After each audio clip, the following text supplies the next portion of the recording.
சொன்னாங்க, நாம செய்யறதே இல்லை. வலது கையில எதிரையுமே சாப்பிடக்கூடாது. பெருமான் ஸல்லல்லாஹு அலைஹி வஸல்லம் சொன்னாங்க, நீங்க எதை ஆரம்பித்தாலும் வலது பக்கமா ஆரம்பிங்க. நீங்க கூட்டத்தில் ஏதாவது டீ கிளி கொடுத்தீங்கன்னா கூட வலது பக்கமா ஆரம்பிக்க சொல்லியிருக்காங்க பெருமான் ஸல்லல்லாஹு அலைஹி வஸல்லம். கண்ணியத்திற்குரியவர்களை போனோம்னு சொன்னா 14 வகை இருக்கு. சாப்பாட்டின் ஒழுக்கங்கள் 14 வகை இருக்கு. சுப்ராவே விரிக்கிறது இல்லை நம்முடைய வீடுகள்ல, கீழே உட்கார்ந்தே சாப்பிடுறது இல்லை. நம்ம எல்லாம் டேபிள் சேர் தான் மாறி போச்சு. கலாச்சாரங்கள் யூத கலாச்சாரங்களாக மாறி போய்விட்டது.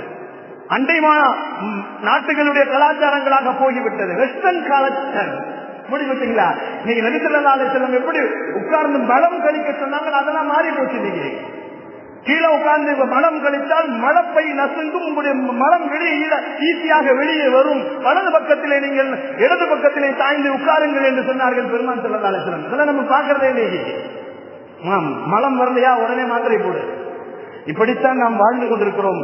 கண்ணியத்திற்குரியவர்களை, அல்லாஹ்வின் நல்லடியார்களே, என்ன விஷயங்களை எப்படி செய்ய சொன்னாலும் அப்படி செய்யணும். சுப்ரா விரிச்சு சாப்பிடுங்கன்னு சொன்னாங்க பெருமான் ஸல்லல்லாஹு அலைஹி வஸல்லம். ஒரு சஹாபி வந்தார், நாயகனே எங்க வீட்டுல எதை செஞ்சாலும் விருத்தியே அடைய மாட்டாங்க, என்ன வியாபாரம் செஞ்சாலும் விருத்தியே இல்லைங்க. சுப்ரா விரிச்சிருக்கீங்களான்னு கேட்டாங்க. வீட்டுல இல்லைன்னாரு, விரிங்கன்றாங்க. சுப்ராவை விரிங்கள்.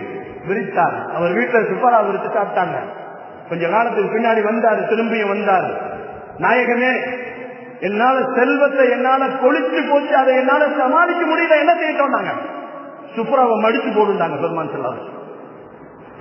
சுப்ராவை விரிக்க சொன்ன பெருமான் சுப்ராவை மடித்து சின்னதா போட்டு சாப்பிடுங்க. செல்வம் வருவதற்கும் செல்வத்தை கட்டுப்படுத்துவதற்கும் சுப்ரா பெருமான் சொல்லிக் கொடுத்த நிறைய விஷயங்கள் உங்களுக்கு தெரியும். திருவள்ளுவர் தெரியும். திருவள்ளுவர் ஒரு நல்ல மனுஷன். அவர் நிறைய விஷயங்களை கருத்து சொல்லியிருக்கிறார்.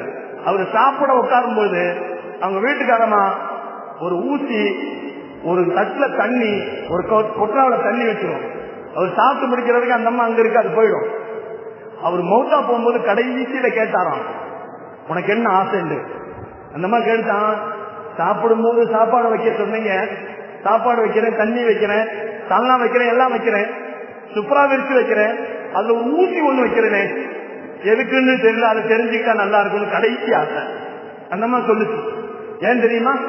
சாப்பிடும் போது பருக்கை கீழே விழுந்தா ஊசியில குத்தி நான் அதை தண்ணீரை நினைச்சு சாப்பிடுவேன்.